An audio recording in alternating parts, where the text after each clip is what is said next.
birthday, gorge. Thanks, doll. Honestly, can you believe I've spent 2 birthdays doing one of 9s? That's how much I love it. Oh my gosh! Do you remember Pia's birthday? Oh my gosh, the year I had Pia. Of course it was. The first time you came, she was about 5 weeks old. Then you came back the following year, and it was actually my birthday day. And you came and brought me that beautiful potted plant, and I loved it, and I eventually killed it by mistake. I always But it was my favourite for years. I've still got the pot because I loved it that much. Where is it from? It's in storage now. Is it made I think we got it from Waitrose, yeah. But it was so nice. And then I feel that was 3 years ago. I feel like the next time we came was when Felicity was a few weeks old, but it was the first week of March. She was about 5 weeks old, maybe not even. What for an episode? Felicity's birthday. Are we on, Peter? What date is Felicity's birthday? Her birthday is the 22nd of the 2nd, 22. Of course it is. We've already talked about that, like literally 3 times. Sorry. So on like the 5th of March, the year she was born, we came up to visit you guys, and we did a little 4-way video, and that was also my birthday week. So it's like March is our month. Every March. That is so lovely. Well, it is providential, although setting up for this film didn't quite feel like it was providential. A bit of an effort. One child after the other. And just a disclaimer, everyone is set up on films, on screens, and we making are... it work somehow. Yeah, just making it work. That is part of the real life thing we have got going on. And that's why it's so beautiful and real. Do your children have screens on very much? For school, for work, yeah, they all have certain subjects that they have to do online. And then we probably let them watch TV 3 times a week, like maybe a Friday night for a movie night, which I've lately tried to be switched to Saturday because it feels like, well, I mean, I haven't lately, like it's been an ongoing rumbling thing. I think you and I had a conversation a long time about Friday not being a day of treats. And it stuck with me, and so there's an odd occasion where I'll just say, why don't we just wait till Saturday? Poor things, they don't know why. There's the baby, darling daddy. All right, come on. Our gorgeous children. Thank God. Thank you. Welcome to One of 9. I'm Maria Jones, and we're here with Hermione for her annual birthday episode. Turns out. And there's Felix, just going to go off for a little wander. Because he's making the noise, I think. Welcome to One of 9. I'm Maria Jones. We're here with Hermione, whose birthday is today. Happy birthday, Hermione. Thanks so much for having us. And this is the 3rd time we have filmed on your birthday. Yeah. Pretty much. Give or take a few days. And yeah, thanks for having us. And a completely different venue this time. Yes. So we're here in Wales, and we are living with my lovely mum. This is my childhood home, and we've been here since July of last year, on a crazy adventure, really. So our home suddenly was being sold. We were renting, long-term renting, with very happily wonderful landlords, and they needed to sell the house. So we sort of decided we had 2 choices. So we moved here in July last year. Our house was sold. You've gone from the big city to... Well, yeah, we were in a really lovely urban area, and now we are literally in the middle of the most beautiful countryside. But it is such a shock. Initially it was quite a shock to the system, getting used to a different way of life completely. Something that I didn't have to adjust to from nothing. I was brought up here. But when you're living life as an adult, it's so different from living life in a place as a child. And it's not just you moving, you're moving all the children. All their little hearts, their knees, their friends. Yeah. So it was a big wrench, but we were on a mission to basically just see what God wanted us to do, rather than just like take the law into our own hands. Right, let's just find a way, figure out just staying where we were. We just couldn't afford it. So, and that's the way with big families sometimes. And that's one of the things we take on with being open to new life and having lots of children. You now have little Felix since last time. And Felix is a year and a half? Yeah, 13 months, yeah. Oh yeah, year and a tiny bit. Getting on. Might as well be a year and a half. Once they're over a year and a month, it's sort of like a year and a half for a while, and then they're 2. Yeah, it's so true. We arrived. So Paul's been working as a supply teacher since last July. Well, since the school term started in September, and then we're just sort of figuring out a few things to anchor us a bit, like lovely homeschool groups, a few lovely little clubs for the kids, dance, sports, things like that. And then other than that, homeschooling and just, yeah. The weird thing was not going back to work, like, you know, because I used to teach choirs and teach tuition, singing and vocal coaching and performing regularly.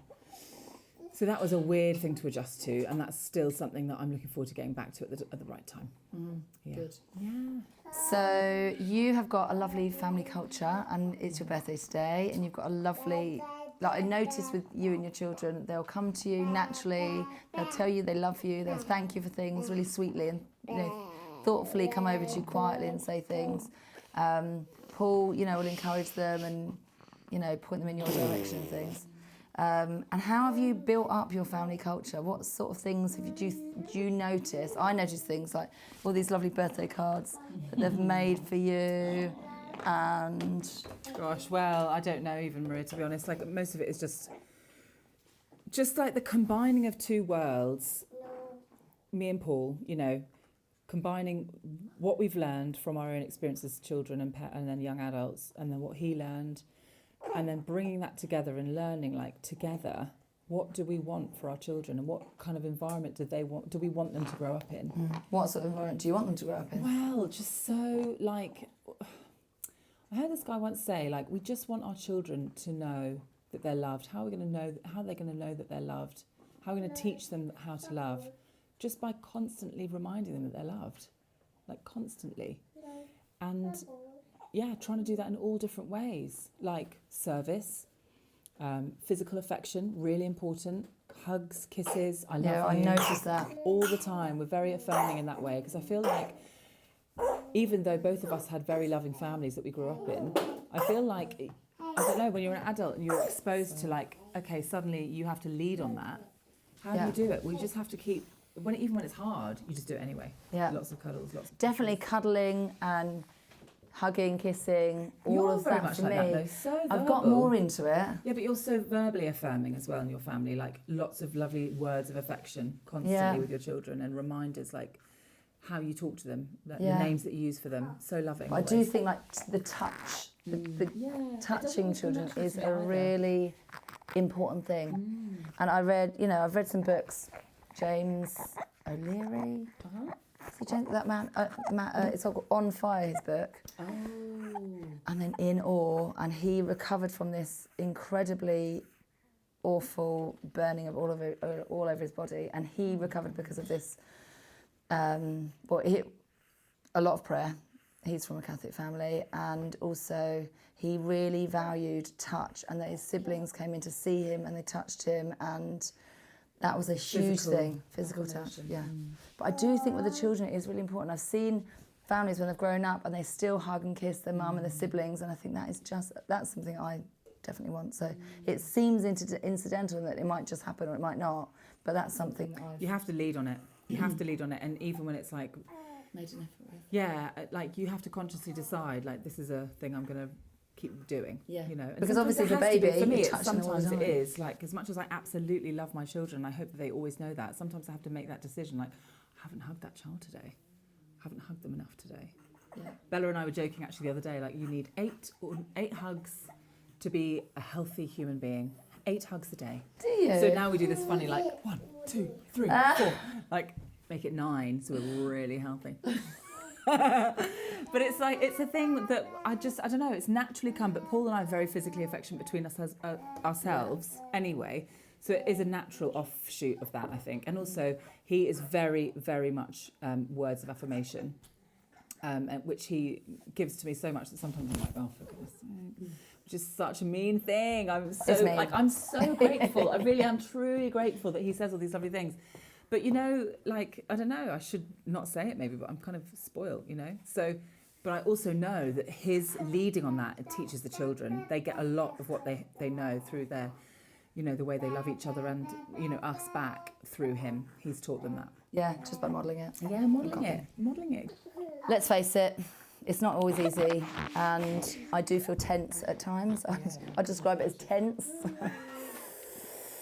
And remembering that thing that we're supposed to do with people in the public, like love them like Jesus, actually doing that with our own children at time That was a lovely idea. Do you know one of the things that this time has taught me, being away from my work, being pulled away from my lovely, gorgeous friends who I miss so much, being pulled away from busy family life to equally busy on some level, but also so different because we're in such a different location. Like, I've really had to lean in. I didn't consciously think about it for a long time, but then I suddenly started thinking, this is the time where I can just try and do the very best that I can at motherhood. And it has been absolutely gut-wrenchingly hard.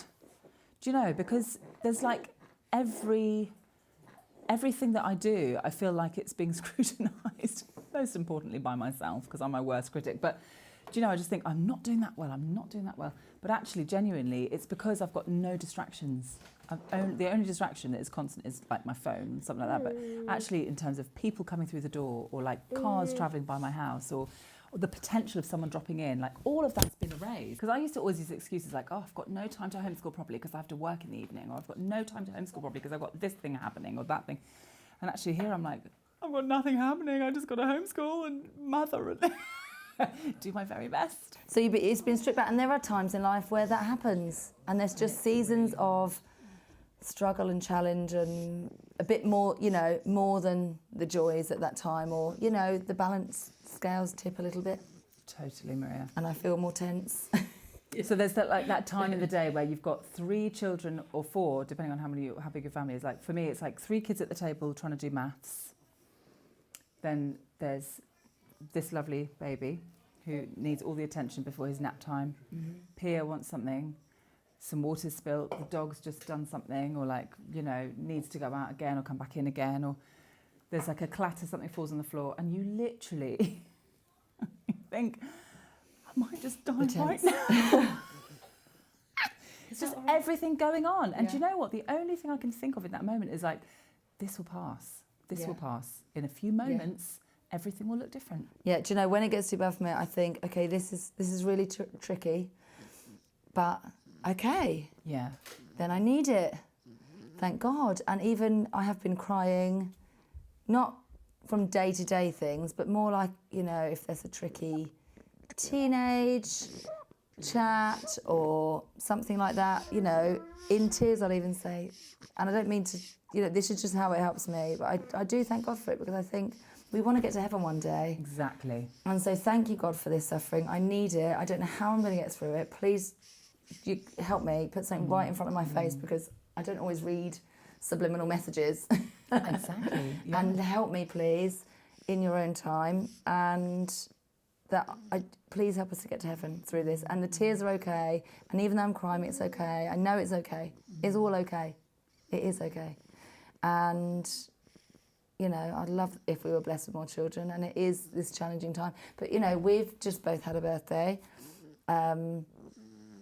Mid-30s. Yeah. Generous.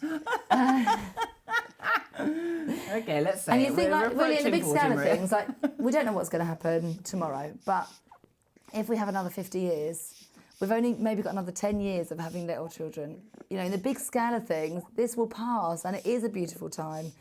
And there are so many lovely things. And if we're not seeing it, then we've got a problem. And I know it can be really tricky, and the homeschooling thing, but then we just got to think, well, look, if I can't do it, then I can't do it. But we also have to ask I've got what I've got. Step back. Why are we doing it? Like, why are we doing the homeschooling? Why are we... Like, why are we putting ourselves... You know, because people look at me sometimes and they must think I'm crazy. But what do you notice of your children? Like, for me, with homeschooling, I notice that we just have a team. I notice they're more together, and I certainly notice that of your children. But this is the thing, it's like people often they're say... mild like, and friendly and must lovely to be around.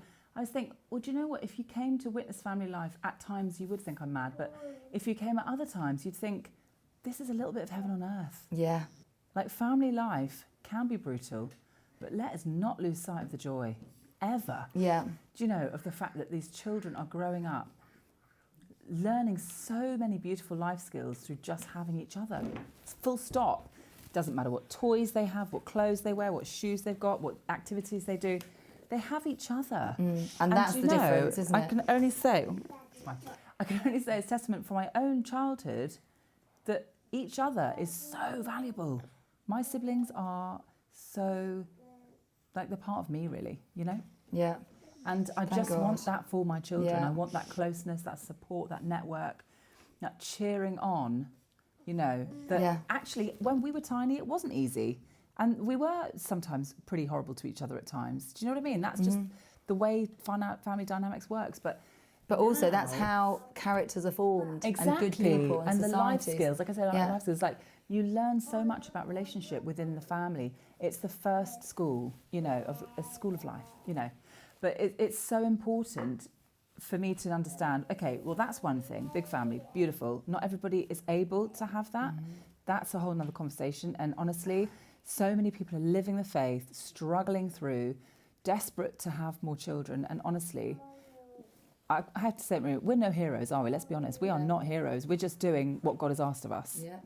So that's really important to recognise. And also, with the homeschooling thing, like just taking them out of an environment which could be absolutely crippling for their soul.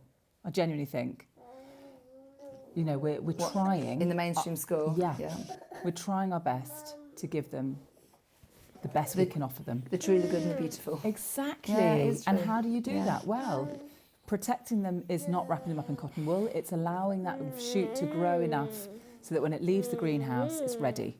That's my, we're just having conversations with some lovely mums the other day about the necessity to protect a shoot that is too young to thrive in the cold. And help it thrive some other way, not just in fear. You're one of the shoots. Yeah, you are. I'm deciding. And you and Paul stand back sometimes, or you're lying in bed and have these sorts of chats. Oh, I loved this and this. Or have you noticed this one and that one? And me and Peter love those chats. Yeah. And I just think it's so, that is the richness of, and the blessing of being open to new life. And I think wherever you are in life, whatever it is, everyone has challenges. That's the other thing, that some people, God wants to have lots of children, some people doesn't want so many, some people he doesn't want them to have children, whatever it is, in that we've all got some combination of joys and challenges, and it's for us to thank God for it with all, all the different things, in the sufferings particularly. And I really truly believe that we're going to be on our knees thanking God for the worst of the tricky days, when it comes to it in heaven, because through those sufferings, if we can offer them up, so much goodness comes from it. So much goodness, and and also we need to be purified, and we need to be humbled, and all these different challenges that come in our path are humbling, because we can't always do it by ourselves, and we just have to say, God, help me. This is not easy. We all went today to whatever that lovely castle ruins is near you. Yeah, Montgomery Castle. But the children all just merged together as well. There was no screens. Okay, we're not against screens. The children are all basically on them right now, but they're not obsessed with them. They're not addicted to them. Because there is that family culture that I think is really important to build up as well, and that the parents. Something that I want to do, and I admire you and Paul for doing, with the children, talking to them, working through things with them, enjoying things with them. I'm sure as well do as that all the so much already. That's quite a different cultural shift that we have really latched onto. That's different from what I remember being. I mean, it was still something we did as a family growing up, but it wasn't as a thing, like sitting around and playing games together or trying to involve ourselves in the children's kind of, leisure time, as it were. Yeah.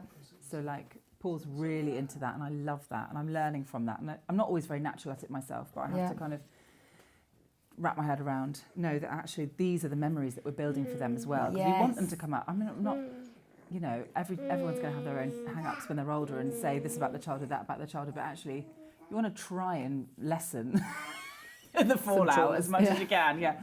And I do think one of the ways you can do that is just by really investing in just spending as much time as possible with your children in the downtime as well as the homeschooling. And as I said, I'm sometimes quite bad at that, but I'm learning. It's all a lesson. And I do think as well, sometimes it's overwhelming to think I need to spend, because I love how parents can sometimes do take a child out once a month to do a thing, or we do a takeaway night, or for their birthday, even just once a year for their birthday they do a thing, just the husband and themselves and the child.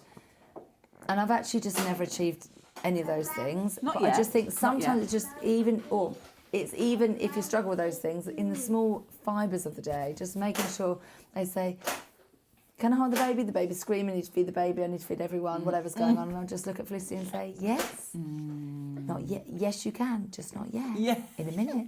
But make sure I stop and look at her and just give her some love for a minute. Yeah. And I suppose I was kind of inspired some years ago with the Mary Poppins Tuppence a Bag song. And that was apparently all about just these little nuggets of love that you can give. There's just a tuppence a bag. And it was all about, Mr. Banks and loving his children and all that sort of thing.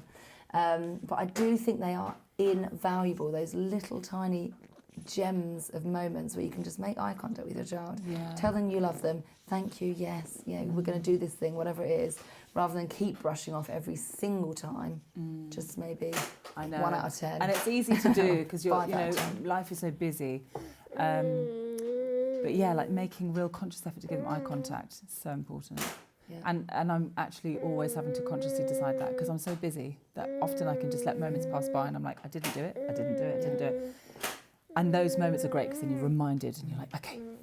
Then passing on to modelling to our older children how they can build relationships with the younger ones. How is that in your family? Like do you know, that's a really lovely older thing. Younger thing. So with that, it was when the older children started being really aware of the younger children, and the older children were already at school because they obviously started at school before we took them out, and a little achievement would happen with a younger child, like for instance something cute. They'd do something cute, and I would immediately draw the older child's attention to the thing and say, look, Harry, like to Rafi, or Harry would be aged about 6 at this point. Rafi was 2 or something.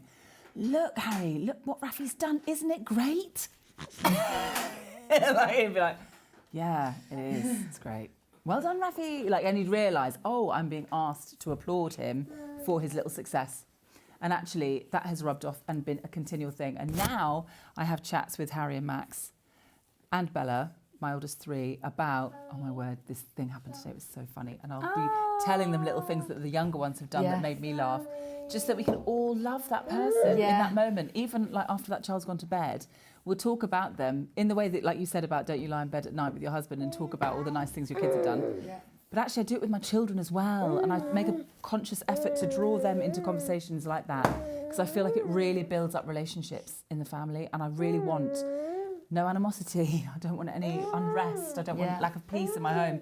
And I know that it seems a bit strong to try and eliminate all those things. Naturally there's going to be a bit of all of it. However, it's about trying to teach and model, like you said before, modelling behaviours to teach them from a young age. This is how we celebrate small things in everyone. Yeah. This is how we love everyone, whatever stage they're at. I think that's it. I think you do want a strong family. And I see the children that can, I love it when our children can go around and just feel confidently loved. They can sort of do anything or say anything.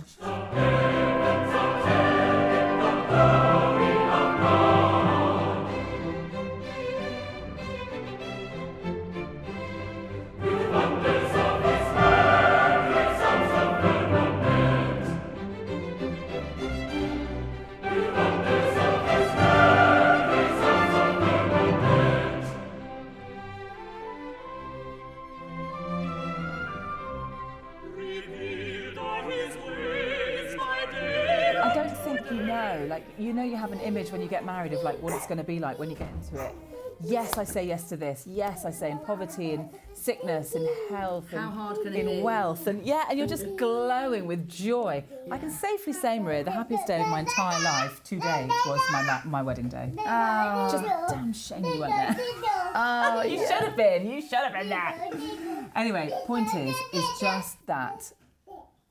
Marriage is such a beautiful sacrament, and we went through some real ups and downs before we actually got married, to the point where we needed spiritual direction and some sort of wonderful, gifted priestly intervention to sort of who just could see, guys, pull yourself together, just get married, get on with it. It was the best thing ever. So thanks be to God for these 2 particular priests who really guided us and held our hands, got married, most amazing day of my life. Harry, Max, Arabella, Rafi, Leo, Felix, Peter, in a different order. Dear me, I can't even remember their names. But anyway, what keeps us going? I think faith, first of all, and deep friendship. Yeah. Best friendship. You are very happy together. Thanks be to God. Yeah. Best friends. Paul, you're my best friend. Love you. Love you too. Do you ever argue? All the time. No, we don't actually really. I mean, we do occasionally, but we have got quite good at arguments, I would say. We can fall out for like a couple of days at a time, but we've learned each other's triggers in a bit better of a way now, and we kind of know what each other needs. Every time I feel like we get better at it. Like, as in, let's not make that. And there was a time where we'd argue and I'd say, or we'd sort of decide, right, this can never happen again. Like, we can never argue like this ever again. And it doesn't get so ugly. It's more like it's a bit too silent. Yeah. Do you know, like we just don't actually communicate. And then it all comes up, sort it out, praise the Lord, done. But yeah, ours I will think go if you quiet. don't argue, like it shows that you don't care enough. You need to have a fight. And do you know what's really beautiful for the children is to see couples arguing and then making up. Yeah. And then like you can see sometimes there's Yeah, I anxiety in the home when you're agree arguing. to see that, yeah. And do you know what? There's nothing more wholesome, I think, than a child being told, yeah, Mum and Daddy had a fight or an argument, but, you know, we're all sorry now. We're going to forget all about it. Yeah. And Or how you get through it, remind how them, you respond to not Sorry. agreeing with the situation. Sorry doesn't just mean sorry, don't do it again. It means sorry, and you know what else? I forgive you, and I'm forgetting about it. Yeah. It's not. We're not going to talk about that anymore. Yeah. I think fights are obviously not nice, and you don't want to have them. But if there are disagreements, it's really important to reconcile as quickly as possible. Yeah. There are all sorts And of if things. it's in front of the children, to reconcile in front of the children. Yeah. Well, we always argue away from the children. Well done. Always. Like that's a Paul Try thing. to. That's absolutely a Paul thing. Yeah. He's adamant, and I highly respect that. It's not easy for me. I can be really feisty. However, he's right. He's right, and not to say that they can't be told that things are not peaceful at the moment, but to actually have those confrontations and conflicts in front of them, we try to always do it away from them. So we'll say, "Can we have a little chat in the other room, please?" And then we're like, the other one's like, "Oh, what's going on?" And I don't know about the like, don't let the sun set on your anger. Oof, that's hard. Sometimes it does. Like it's Yeah, great. It's I great as a can't- goal. yeah. It's great as a goal. We Like, would thank God have for the had a goals. They're few really quiet high, aren't times. I suppose I can't even think. Do we argue in front of the children? I'm not sure. I'll tee off a little bit in front of the children. Maybe not. You get cross, but with Yeah, me. I get across. I would hate. I don't think I ever talk badly or talk down or talk in some belittling way. Yeah. Really. Paul would never do that. I never like tear a strip. I don't think I mean, I might mansplain or something like that. Something as reprehensible as that. Everyone talks to Mum like she's the queen. It must be a temperament thing on some level, because I'm like you. I don't necessarily go quiet or like from the get-go, but it will become that if I'm not getting my way. Whereas Paul will just be like, "What have I done? Just tell me. Just tell me what it is." And I'm like, "I can't. Don't you know? Haven't you understood my thoughts by now?" This is what we do. Yeah, I'll say that. Yeah. Can't figure it out. To be honest, Yeah. I'm better than that. I used I'm to do that a lot, and I'm a bit more like, actually, do you know what? You can't expect the poor guy to read my thoughts. Poor guy. He does very, very. But that's the very well. thing, you know, you're prepared to get married, you get married, and there's still going to be surprises of things you just don't know, things that somebody actually really cares about at that time, you know, with the children, or how we run the family and run the home. Peter really doesn't like it when I do too much work and to get the children involved and not trying to be a super mum. And I actually, my most probably annoying line to the kids is anyone not going to help me around here? I'm not Superwoman. I'm not a robot. I'm a human. Because I do take on too much. Yeah. I think. I don't know. I like, it's hard to know from the outside. Like, I will from let the them know inside if I'm out. bored of being in the kitchen for far too long. Please, I've been in the kitchen for too long. Please, Yeah, just help yeah. me. Let's clear this place up and let me get out of here. Yeah. Yeah. Yeah, I just, I don't know. I have a feeling of like, there is part of me as a mum who wants to serve, that I want to somehow try and do it all. Yeah, I do love doing it all. Yeah, like, It's true. I'll do that. No, I'll do it. And it's not always like, I don't want you to do it because I don't think you're doing it well enough, because Yeah. sometimes that'll be the thing. But sometimes it's like, no, I feel like I should do that for you, because it won't be forever that I can. But I do ask them to do things They've as well. got chores. My kids have got chores. Yeah, Don't my get me children have got wrong. chores. Some people have the most wonderful routines. Like, I know you've talked to some mums in the past, and they've got like rigorous routines with names and timetables and Week like, 1, week I'm, 2. I'm terrible at that. I'm Yeah, me terrible. too. And I So also my don't children want to have the hold same myself to chores it, every single somehow. day for ages, an undescript amount of time, Yeah, and then we change them every now and then. yeah. And also, it depends on what they can do, you know. You need to spend time with your husband and just have time out with him because you just, you know, maybe having too much time apart. And we have, you know, every night together, but we don't necessarily have like that time we can just Do you sit have and chat every about. evening together now, though, No, still? we don't have every evening. Right, so this is Well- the thing. So we've decided, not concretely, because we're not good at sticking to things absolutely by the book, but we've tried to do 2 at least evenings a week where the kids go up to bed by... Let me just feel him. I love that idea already. So we didn't used to even play the family rosary until we started homeschooling. It all came together at one time. So thanks be to God for that. We were Yeah, able to go there was to a long mass, period of daily mass a lot. wanting before we got to do it Yes. as well. Really? Oh, there we go. Oh, Well, actually, I knew that because of your channel. I'm just chatting. The rosary really kicked in then, and it's all that was actually really inspired by a lovely friend who said that was the only thing that has kept her homeschooling able to like function is the rosary. So that began that. But actually, in terms of prayer through marriage, like I think this is something that we're not altogether good at, but we aspire to be more like it. And actually, we've had so much advice lately: pray together, pray together, pray together. Just the two of us, you know.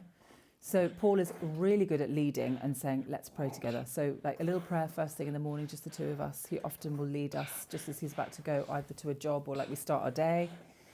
Then I'll do the rosary with the kids. And then he will often pray it on his way into work. So we don't always pray as a family the rosary, which is sometimes a shame, but I think actually it's better to do it than not do it. Just start doing it, you know? muddle through. Yeah, figure work it out later. 'Cause Yeah. evenings just don't work for us. Yeah. There's too much going on. To start the rosary was just me saying it initially. Yeah. At 5:40 a.m. That funny thing that just happened. Yeah.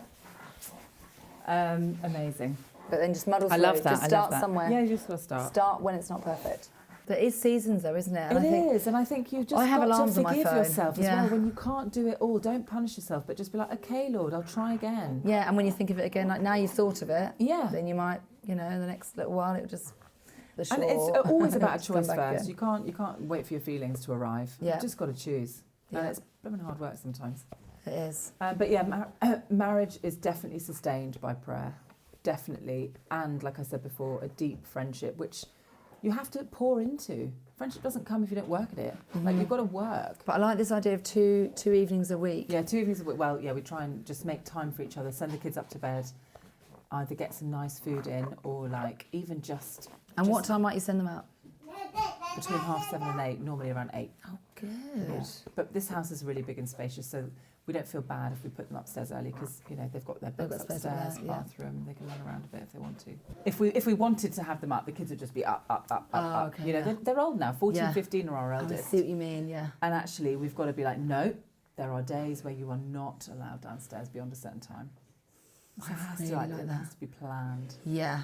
Rules, alarms, timetables, And those you can things help build me. all that excitement all day long. I get to spend my time with my husband on our own. Wow, that is That rare. is precious.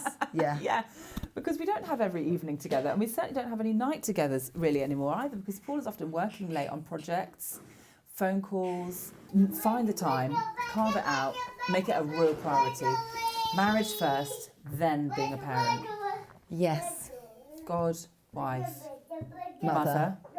Then everything else. anything else. Your after work, that. Yeah, your yeah, yeah. siblings. 30s are gorgeous years. Yeah, do you know they are? Yeah, they they're are. flourishing. It's like springtime. And you've learnt so much by the time you're summertime. 30. Like, you know, I just feel like now I know a little bit more like when to hold my tongue and a little bit more what not to say to people and like not to just learn a bit more charity. You know, like little things. I think, thank God for my life already that I've learnt these little things. Sometimes I'm like able to reflect and have moments of like gratitude for that. Yeah. But yeah, I'm certainly feeling old in some ways.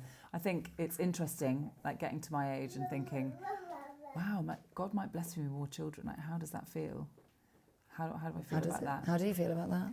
Actually, a little bit nervous at this point, honestly. Nervous to like, have I got it in me now? Am I still old, like young enough to cope? But like we talked about earlier today, every baby is different. Every challenge is different. Each babyhood is a different babyhood. And so you'll get the grace when you need it. Yeah, you know? and I think there are mums that have done it, they do it, and I just think if we just keep doing the right thing, Love you. you know, God helps us. He does. Yeah, but I definitely think that you need to invest in yourself, mums out there, and give yourself time to get ready in the morning and put your makeup on. It's so essential to feel like you can manage the rest of the day. I don't do it every day, but that's a lovely idea. Yeah. That is a lovely idea. Do what you need to do Yeah. to be on your best, at your best for your kids and yourself, whatever that is. Obviously within reason. Do whatever you need to do. And like you say, after each baby, you can just get back to where you were before, and then you just feel like, okay, because, you know, Felix is only a year and a month. Yeah. So he's just come out of breastfeeding the entire time, and, you know, he's now eating. So you're coming out of that initial, it's only been a year. Yeah. 8 years he's done it. God bless you, Hermione. Thanks so much for having us. Thank you, Maria. In Wales. And thank you for Beautiful coming countryside. all this way, not only to have great chats, but also to celebrate with me and also just to spend time with us. It's been such a joy. It has been a joy. Thank you, Hermione. Thank you, Paul. And thank you all for watching. We really value your comments and your likes and subscriptions and things. So thank you so much for supporting the channel. If this is your first time, welcome. Do go and have a look at the other episodes. There's 3 more of Hermione for sure. And there's lots of other lovely ones. God bless you. Thank you so much.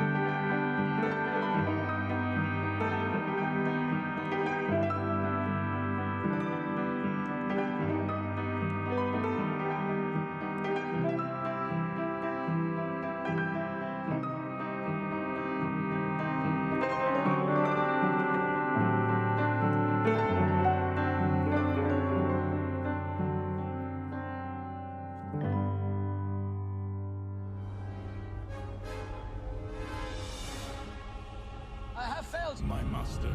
I have failed you. This is the end for you, my master.